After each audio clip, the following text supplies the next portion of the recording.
Welcome to असली वजह। आप सुन रहे हो एक साइकोलॉजिकल डीप डाइव।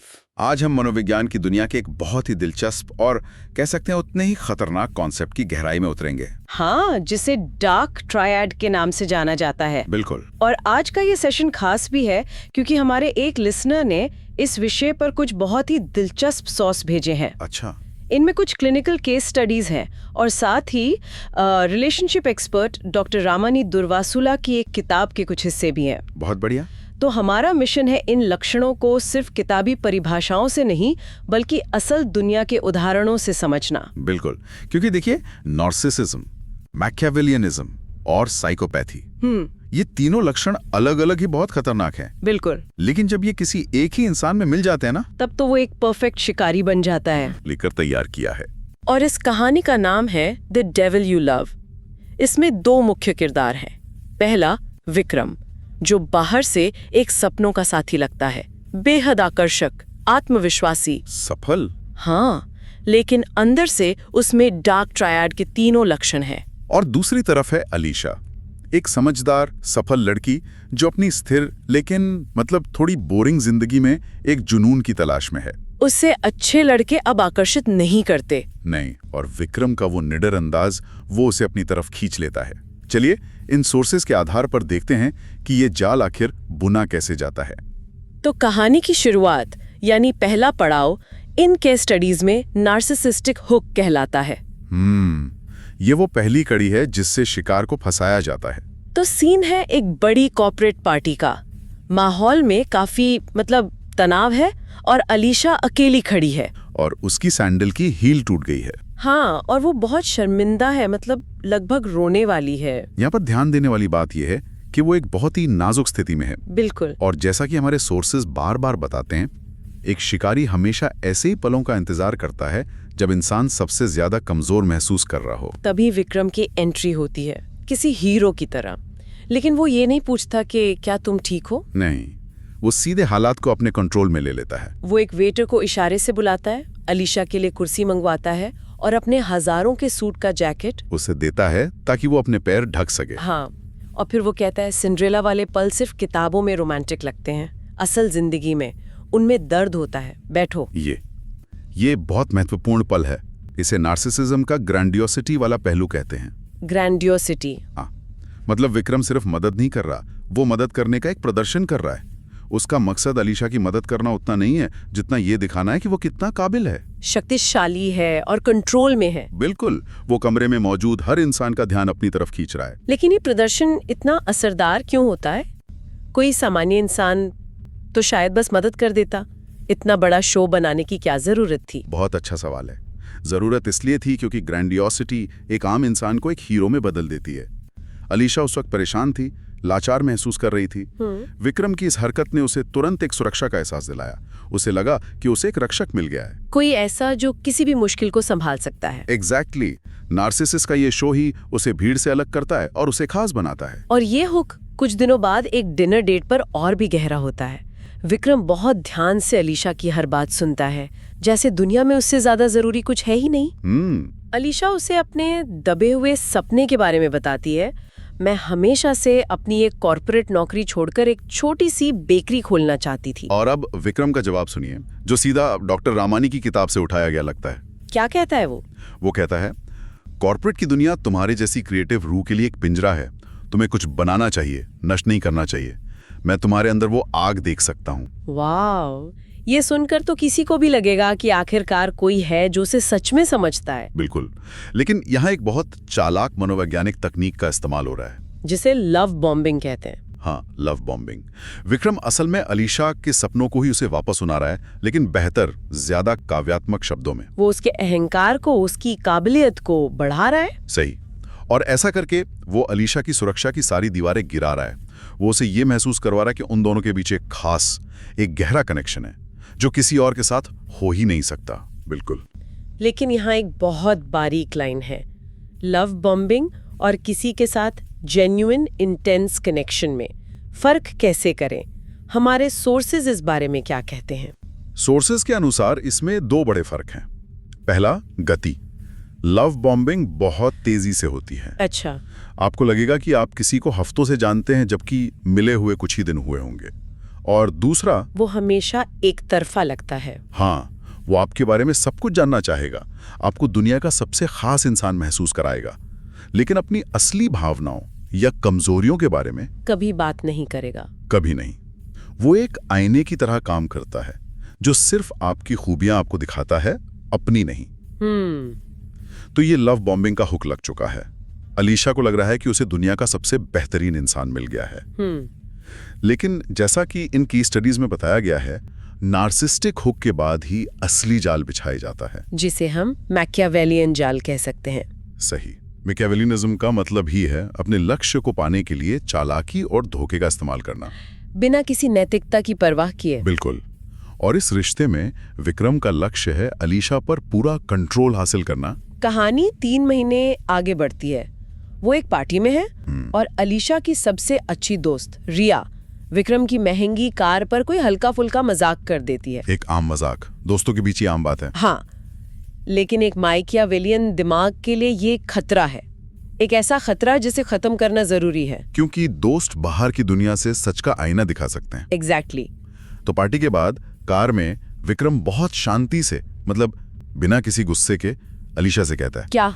कहता है, मैं ये कहना नहीं चाहता था, लेकिन क्या तुमने ध्यान दिया कि रिया तुम्हें कैसे देख रही थी? वो तुमसे जलती है अलीशा। ओह। वो हमारी बीच की इस खास फ्रीक्वेंसी में रुकावट पैदा करती है और हमें ऐसी किसी रुकावट की जरूरत नहीं है। देखिए, ये मैकियावेलियनिज्म का सबसे क्लासिक उदाहरण है। विक्रम यहाँ इमोशनल नहीं हो रहा। नहीं, बिल्कुल नहीं। वो रणनीतिक है, स्ट्रेटेजिक। उसका लक्ष्य बहुत साफ है, अलीशा के सपोर्ट सिस्टम को, मतलब उसके दोस्तों को उससे दूर करना। हाँ, वो अलीशा के मान में उसकी सबसे करीबी दोस्त के लिए शक का बीज बो रहा है, ताकि अलीशा सलाह और सहारे के लिए सिर्फ और सिर्फ उसी पर निर्भर रहे। ये अलगाव की एक सोची समझी रणनीति है। बिल्कुल। ये बहुत डरावना है। अलीशा एक समझदार लड़की है, उसे ये पता क्यों नहीं चला कि विक्रम उसकी दोस्त के खिलाफ उसके कान भर रहा है? क्योंकि ये सीधे हमले की तरह नहीं आता। वो रिया को बुरा नहीं कहता, बल्कि वो इसे अलीशा के लिए चिंता के रूप में पेश करता है। अच्छा। वो कहता है, मैं तुम्हारी परवाह करता हूँ और मुझे लगता है कि तुम्हारी दोस्त तुम्हारे लिए सही नहीं है। वो अलीशा को एक पीड़ित की तरह दिखाता है और खुद को उसके रक्षक की तरह। हाँ, और इस तरह वो अलीशा को धीरे धीरे उसकी अपनी समझ से ही दूर कर देता है। और भी मजबूत होता है जब अलीशा अपनी नौकरी छोड़कर बेकरी शुरू करती है, जिसके लिए सारे पैसे विक्रम देता है। हाँ, अलीशा बहुत खुश और आभारी महसूस करती है। उसे लगता है कि विक्रम ने उसके सपने को सच कर दिया है। लेकिन एक दिन विक्रम मुस्कुराते हुए कहता है, ये बिल्डिंग मेरी है, तो तुम्हें किराए की चिंता करने की जरूरत नहीं है। और फिर बस मुझे खुश करने की चिंता करो। वो इसे एक मुस्कुराहट के साथ कहता है, लेकिन इस मुस्कुराहट के पीछे का मतलब एकदम साफ है कि उसने अलीशा के सपने को एक सुनहरे पिंजरे में बदल दिया है। हाँ, उसने अलीशा को आर्थिक रूप से पूरी तरह खुद पर निर्भर बना लिया है। अब वो अलीशा के सपनों का मालिक है। ये मैकियावेलियन रणनीति का आखिरी कदम है, अपने शिकार को हर तरह से लाचार बना देना ताकि वो भाग न सके। अब तक विक्रम ने अलीशा को इमोशनली और सोशली आइसोलेट कर दिया है और फाइनेंशियली भी कंट्रोल कर लिया है। लेकिन सोर्सेज के मुताबिक डार्क ट्रायड का सबसे खतरनाक पहलू, साइकोपैथी, अक्सर किसी संकट के समय ही सामने आता है। हाँ, क्योंकि सहानुभूति का नाटक करने के लिए बहुत दिमागी ऊर्जा लगती है, और संकट के समय एक साइकोपैथ के पास वो ऊर्जा नहीं होती कि वो झूठी भावनाएं दिखा सके। तभी उसका असली चेहरा, उसका मुखौटा उतरने लगता है। बिल्कुल। तो एक दिन अलीशा को फोन आता है कि उसकी माँ का एक्सीडेंट हो गया है। वो घबराई हुई रोते हुए विक्रम के पास भागती है और कहती है, हमें अस्पताल जाना होगा अभी। ये एक ऐसी स्थिति है जहां किसी भी सामान्य इंसान की पहली प्रतिक्रिया चिंता और सहानुभूति की होगी। ये एक परीक्षा का पल है कि क्या वो वाकई में परवाह करता है। हाँ। लेकिन विक्रम, वो अपने फोन पर स्टॉक मार्केट देख रहा होता है। वो तुरंत नजरें ऊपर नहीं उठाता। अलीशा की घबराहट से उसे कोई फर्क नहीं पड़ता। नहीं, वो बहुत शांति से पूछता है, अलीशा शांत हो जाओ, क्या वो मर गई हैं? ये सवाल ही अपने आप में दहला देने वाला है। ये भावना से नहीं बल्कि तर्क से पूछा गया है, जैसे किसी बिजनेस प्रॉब्लम को सॉल्व कर रहा हो। अलीशा हैरान होकर कहती है, क्या? नहीं, उन्हें चोट लगी है। और इस पर विक्रम का जवाब आता है, तो फिर कोई जल्दी नहीं है, घबराहट में गलतियां होती हैं, मैं ये ट्रेड पूरा कर लूं फिर हम चलते हैं। और इसी पल में अलीशा का रोना बंद हो जाता है। वो बस विक्रम को घूर कर देखती है और पहली बार उसे विक्रम की आंखों में प्यार या चिंता की जगह एक खालीपन दिखाई देता है। एक गहरा, ठंडा खालीपन। मतलब उसे पता है कि अलीशा को दुख हो रहा है, लेकिन उसे फर्क नहीं पड़ता। ये सोचना भी मुश्किल है। यही साइकोपैथी है।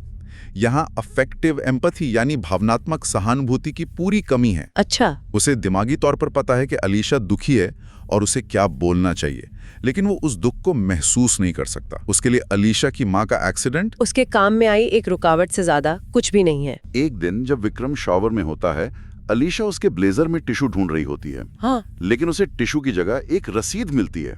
और जैसा कि केस स्टडीज में होता है, सच्चाई अक्सर ऐसे ही छोटे छोटे सबूतों से सामने आती है। एक मिनट, ये रसीद, ये तो उस पहली कॉर्पोरेट पार्टी के वेटर को दी गई पेमेंट की रसीद है। और उस पर लिखा है ड्रिंक गिराने के लिए।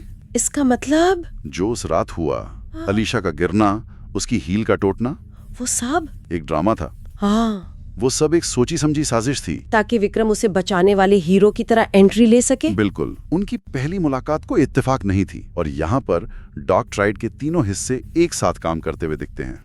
कैसे? इसे थोड़ा और समझाएं। देखिए, विक्रम के नार्सिसिज्म को अलीशा को बचाने का गौरव चाहिए था, उसे हीरो बनना था। ठीक है। उसके मैकियावेलियनिज्म ने ये सारा ड्रामा प्लान किया, सही जगह, सही समय और सही तरीका। और उसकी साइकोपैथी ने उसे अलीशा को तकलीफ में देखने दिया ताकि वो हीरो बन सके, और उसे इस बात से जरा भी अपराध बोध नहीं हुआ। ये एक परफेक्ट और उतना ही भयानक प्लान था। हाँ। जब विक्रम शावर से बाहर आता है, वो देखता है कि अलीशा के हाथ में वो रसीद है, और वो माफी नहीं मांगता। नहीं घबराता है। वो बस एक ठंडी बेजान मुस्कान देता है और कहता है, तुम इतनी हैरान क्यों हो? तुम्हें जो परियों की कहानी चाहिए थी, मैंने तुम्हें वो ही दी। और फिर इससे क्या फर्क पड़ता है कि मैंने कहानी लिखी कैसे? इस एक लाइन में डार्क ट्रायड की पूरी मानसिकता छिपी है। उसे लगता है कि उसने कुछ गलत नहीं किया। उसके लिए अंत ज्यादा जरूरी है, चाहे रास्ता कोई भी हो। हाँ, उसे लगता है कि उसने अलीशा पर एक एहसान किया है, उसे एक परफेक्ट कहानी देकर। उसकी दुनिया में नैतिकता जैसी कोई चीज है ही नहीं। अलीशा को समझ आ जाता है कि वो एक ऐसे इंसान से बहस नहीं जीत सकती जिसके अंदर ज़मीर ही नहीं है। वो धीरे से कहती है, तुम इंसान नहीं हो, तुम एक एल्गोरिदम हो। और वो अपनी चाबियां उठाती है, लेकिन विक्रम उसका रास्ता रोककर धमकी देता है। कहता है, अगर तुम इस दरवाजे से बाहर गई तो बेकरी गई, पैसा गया, तुम कुछ भी नहीं रहोगी। ये उसका आखिरी दाव है, डर और कंट्रोल का। वो उसे याद दिला रहा है कि उसने अलीशा को कैसे लाचार बना दिया है। लेकिन अलीशा, जिसने अब सच्चाई देख ली है, बस इतना ही जवाब देती है, तुम्हारा होकर रहने से बेहतर है कि मैं कुछ भी न रहूं। और वो दरवाजा पटकती नहीं। वो चुपचाप डरी हुई वहां से निकल जाती है, जैसे किसी बुरे सपने से जागकर भाग रही हो। और अब कहानी का आखिरी हिस्सा, चक्र जारी है। 1 महीना बीत चुका है। अलीशा एक साधारण नौकरी कर रही है। वो आजाद है, लेकिन डरी हुई और सदमे में है, जो कि बहुत आम प्रतिक्रिया है। ऐसे अनुभवों से बाहर निकलने में बहुत समय लगता है। और दूसरी तरफ कहानी विक्रम को दिखाती है एक नई आलीशान पार्टी में। एक और नई लड़की लड़खड़ाकर गिर जाती है। वो शर्मिंदा महसूस करती है। और तभी विक्रम परछाई से बाहर निकलता है, हमेशा की तरह परफेक्ट दिखता है, और अपना हाथ बढ़ाते हुए कहता है, क्या? संभल कर, ये दुनिया बहुत फिसलन भरी है। वो नई लड़की शर्मा जाती है और तुरंत उसकी तरफ आकर्षित हो जाती है, और चक्र फिर से शुरू हो जाता है। तो इन सोर्सेज और इस कहानी का अंतिम मनोवैज्ञानिक सबक यही है, डार्क ट्राइड वाला व्यक्ति किसी राक्षस जैसा नहीं दिखता। वो आपके रक्षक जैसा दिखता है। हाँ, उन्हें एक साथी नहीं, एक कैदी चाहिए। और सबसे खतरनाक बात यह है कि आप उन्हें उस पिंजरे में बंद करने के लिए धन्यवाद देंगे, जब तक बहुत देर ना हो जाए। अगर आपको ये वीडियो अच्छा लगा हो तो लाइक, कमेंट, शेयर और सब्सक्राइब जरूर करें।